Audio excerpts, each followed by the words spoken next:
Hello everyone, Radhe Radhe. कैसे हैं आप लोग? आई होप आप लोग बहुत अच्छे होंगे और अपने आने वाले एग्जाम की तैयारी भी बहुत अच्छे से कर रहे होंगे।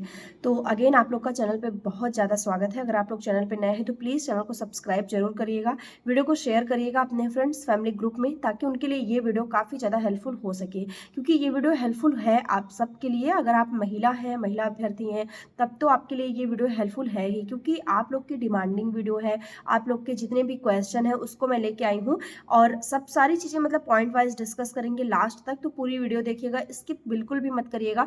स्किप कर देंगे तो बहुत सारे पॉइंट्स आपसे क्लियर नहीं होंगे, ठीक है। तो आपको पता है कि इस टाइम सबसे ज़्यादा जो आपके लिए हाइप बना हुआ है वो ये चीज़ है, मुख्य सेविका भर्ती को लेके तमाम तरह के आपके पास वीडियोस पहुंच रहे हैं, तमाम तरह के आपके पास कोर्स पहुंच रहे हैं। बहुत लोग पूछ रहे हैं कि यूपी मुख्य सेविका की तैयारी कैसे करनी है, सिलेबस क्या है, क्योंकि सिलेबस इसका बड़ा है, सारा प्रोसेस इसमें बड़ा है आपका। तो आपको समझने में कहीं ना कहीं दिक्कत हो रही है, ठीक है। बहुत सारे लोग क्लियर हैं कि हाँ उनका ये करना है, बट बहुत सारी महिलाएं जो है अभी भी कंफ्यूज हैं।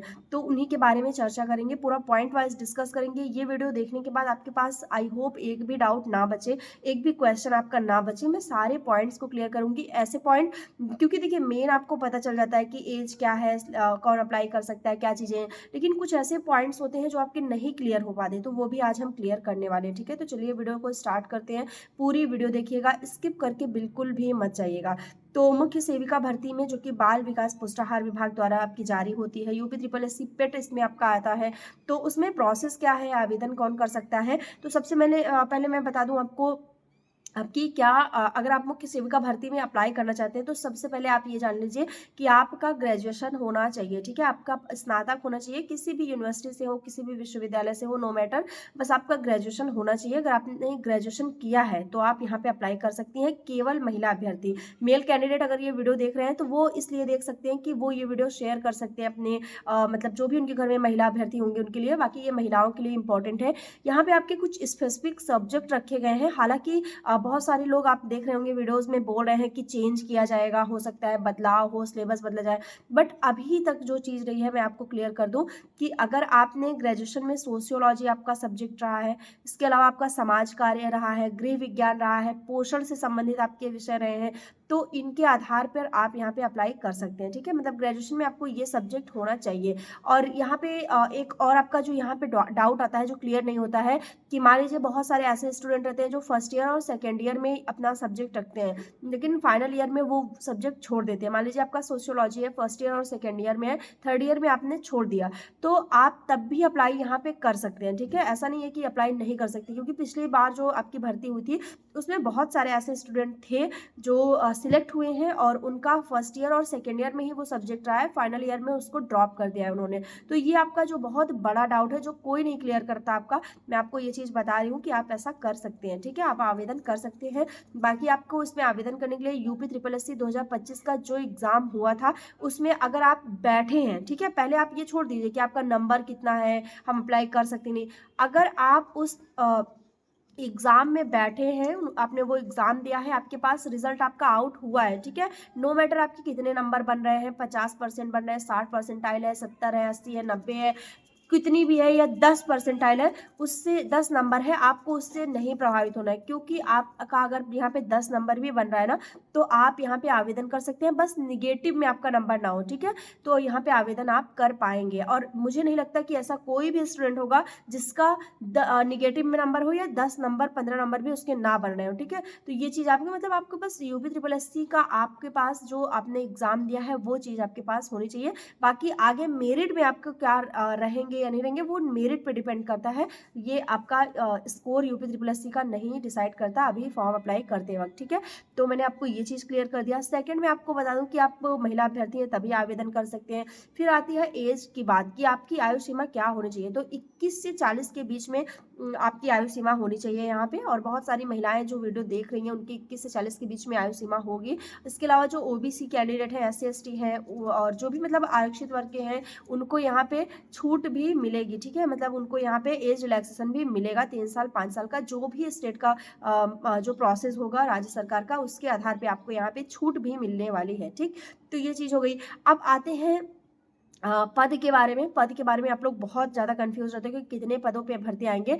तो देखिए, जब बाल विकास पुष्टाहार विभाग की जब चर्चा हुई थी विधानसभा में, तो वहाँ पे जो भी इनकी अध्यक्ष थी, बेबी रानी मौर्य जी, उन्होंने बताया है कि उनके पास 2514 पद यहाँ पे इस समय प्रेज़ेंट टाइम में खाली हैं।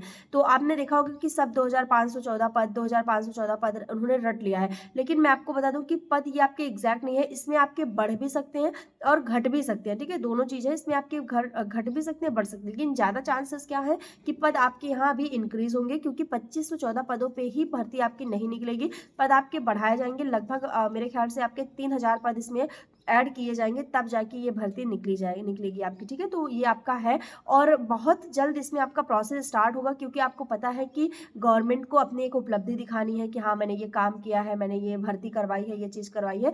तो संभावनाएँ बहुत ज़्यादा है। और एक चीज़ बता दूँ कि बहुत सारे लोग बोलते हैं ना कि अभी आप क्यों अपडेट दे रही है, जब तक भर्ती नहीं आ जाती नोटिफिकेशन।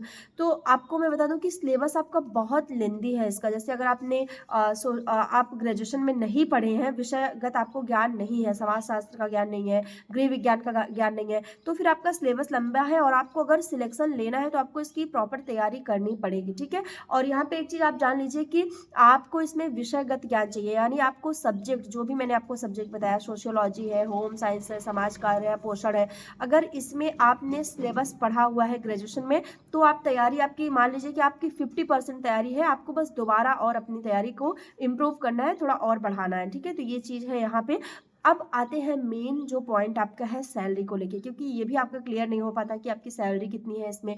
तो ये आपकी लेवल 5 की जॉब है, यहाँ पे आपकी लेवल 5 की जॉब देखने को मिलती है, जिसका 2800 पे ग्रेड है, ठीक है? 2800 आपका पे ग्रेड है। मान के चलिए आपकी यहाँ पे जो सैलरी रहती है, लगभग आपकी सैलरी यहाँ पे 45 के 50,000 के आसपास में, मतलब 48 से 50,000 के बीच में आपकी यहाँ पे सैलरी रहेगी। 48,000 से 50,000 के लगभग आप अपनी सैलरी यहाँ पे मान सकते हैं, ठीक है? आपको बिलीव नहीं हो रहा होगा, बट अगर मैं आपको बताऊँ तो एक्चुअल में ये आपकी बहुत अच्छी पोस्ट होती है महिलाओं के लिए, जिसमें आपको मुख्य सेविका का चयन किया जाता है। आपके अंडर में बहुत सारे लोग काम करते हैं, ठीक है? आप हेड के रूप में काम करती हैं आंगनबाड़ी संस्थाओं में और तमाम जगह पे ऐसे आपको बाल विकास पुष्टाहार में, जहाँ पे आपको हेड की तरह आपको ये हेड की आपकी वैकेंसी है। ये आपका ऐसा नहीं है कि आपका कार्यकर्त्री सहायिका इस तरह के आपके पद हैं, आपकी एक हेड की वैकेंसी है। तो यहाँ पे सैलरी आपकी डेफिनेटली अच्छी खासी बनेगी ही बनेगी, ठीक है? और आपका अगर जो भी 8th पे कमीशन वगैरह लागू होता है, तो उसके बाद आपकी सैलरी और भी ज़्यादा अच्छी हो जाती है, ठीक है? तो ये चीज़ है यहाँ पे, ये आपकी सरकारी भर्ती है। कोई भी अगर आपको ये मतलब बोलता है या आप कंफ्यूज होते हैं कि आपकी संविदा की भर्ती है या ऐसा, तो बिल्कुल भी नहीं, ये आपकी सरकारी भर्ती है, ठीक है? और रिटन एग्जाम आपको इसमें क्वालिफाई करना होगा, उसके बाद आपका फिर यहाँ पे सिलेक्शन प्रोसेस जो है वो चलेगा और आगे आपका सिलेक्शन यहाँ पे होगा, ठीक है? सीधी भर्ती नहीं है। सिलेबस आपको बढ़िया से पढ़ना पड़ेगा। ग्रेजुएशन में अगर आपने पढ़ा है या आपने आर्ट साइड आप रहे हैं, अगर आपने पढ़ाई की है तो अच्छी बात है, नहीं किया है तो मैं आपको बुक टैग करूँगी। बहुत सारे इसके कोर्स लॉन्च किए गए, आप आँख बंद करके कोई भी कोर्स परचेज़ ना करें। पहली बात तो आप जान लीजिए कि अगर आपको लगता है कि हाँ, ठीक है, बस मुख्य सेविका का कोर्स ये बेच रहा है, मैं इसको खरीद लेता हूँ, तो ऐसा आप बिल्कुल भी मत करिए, क्योंकि भले ही इसका सिलेबस लेंदी है, लेकिन कह सकते हैं कि एक व्यावहारिकता है, मतलब विषयगत है, तो आपको मैथ, रीजनिंग ऐसा टफ आपके पास सब्जेक्ट नहीं है कि आप उसको पढ़ नहीं सकते, समझ नहीं सकते।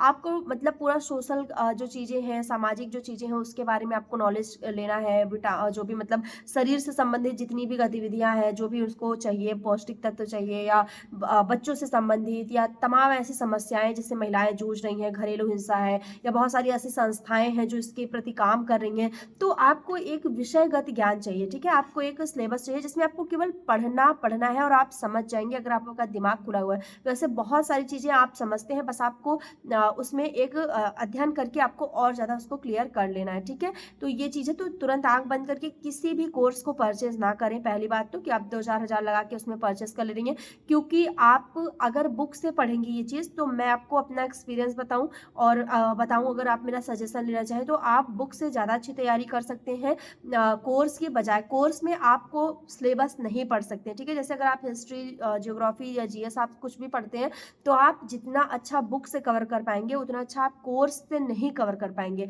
कोर्स के बजाय आप कोई प्रैक्टिस सेट लीजिए, प्रीवियस ईयर क्वेश्चन पेपर लीजिए, उसको सॉल्व करिए और उसको बस समझिए कि हाँ क्वेश्चन कैसे आते हैं, ठीक है। तो ये चीज़ आपको काफ़ी ज़्यादा लाभदायक रहेगी। बाकी आप मुख्य सेविका के लिए अप्लाई करना चाहती हैं तो कमेंट करिएगा, आपकी कोई भी क्वेश्चन हो तो कमेंट करिएगा, कुछ भी। और एक चीज़ मैं बोलूँ कि बीएससी वाले स्टूडेंट बहुत कमेंट करते हैं कि बीएससी वाले अप्लाई कर सकते हैं कि नहीं, तो मैं आपको बता दूं, अगर आपका होम साइंस है तभी आप अप्लाई कर सकते हैं। अगर आप पीसीएम वाले हैं, फिजिक्स केमिस्ट्री मैथ वाले, तो आप नहीं आवेदन कर सकते। मतलब आपके विषय होना चाहिए, जो भी विषय मैंने बताया ना, सोशियोलॉजी हो गया, समाज कार्य हो गया, सोशल वर्क हो गया, होम साइंस हो गया, पोषण मतलब न्यूट्रिशन से संबंधित, तब आप यहाँ पे अप्लाई कर पाएंगे। बाकी आप इसके अलावा कोई भी सब्जेक्ट है, आपका हिंदी, हिस्ट्री या जियोग्राफी है या तमाम और बहुत सब्जेक्ट आपके साइंस के हो गए या बहुत आपके कॉमर्स के सब्जेक्ट हो गए, कुछ भी है, तो आपको आवेदन करने का मौका नहीं, क्योंकि आपके यहाँ पे विषय जो है वो कंपलसरी होते हैं, अनिवार्य होते हैं, आपको यहाँ पे फिल करना पड़ता है, ठीक है।